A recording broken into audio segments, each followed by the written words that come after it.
Hey, Tico, Steve here. Today I'm just going to talk to you about what I know about taking anything sticky off a tent. You guys know what it means when this piece of tape is sat on that tent in a summer day for a number of days. You pull that off of there, there's a residue that's going to be hard to get off. You guys drop that tent on the asphalt, there's a little piece of tar on there. Maybe it was sitting under a tent, a bunch of trees, pine trees or something, a bunch of sap all over it, bubble gum on it. Anything sticky, you know is a little tricky to get off. But you also know that pretty much any solvent that you got, could be kerosene, could be mineral spirits, paint thinner, whatever is going to take that off of here. But here's the rub.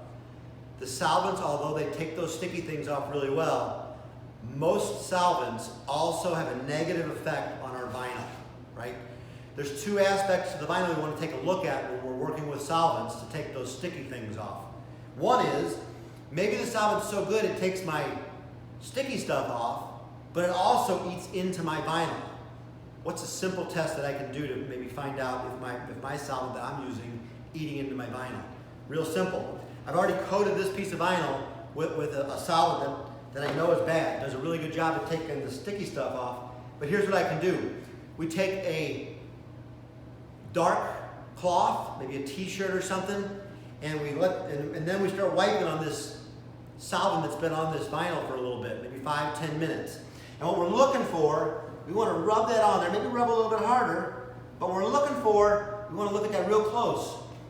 And we want to see if there's any residual white on there. If there's any residual white on there after a few minutes of sitting on there, we know that solvent's eating into that base of our vinyl. It's not a good solvent to be using, right? Because we don't know how long our employees are going to keep it on there, or we're going to wipe it off or whatever. But just don't even use that solvent. If any hint at all that white is being put on that dark blue or black rag, right? Super simple thing to do. The other thing we want to take a look at when we use solvents to clean our sticky stuff is plasticizers. When the manufacturers manufacture our vinyl for tents, it's got to be pliable. It's unlike like the vinyl on the side of your house. It's real stiff, right? It doesn't have much need to be pliable. The way they do that, they put a product in there that enhances the plasticizers. It's called plasticizers, right? But we can also take those plasticizers out of there. We can do that with solvents, right? So one easy way to do it, I've been soaking this in solvent, an acetone, for about 3 or 4 minutes, and we lay it on the floor. We can see what's happening to that already. It's curling that vinyl up, right? It's taking the plasticizers out. If I let it sit there for a few more minutes and then dry out, this is actually going to become real brittle, like the side of our house, right? So acetone does a really nice job of taking this sticky stuff off, but it does not do a good job with keeping the integrity of the vinyl.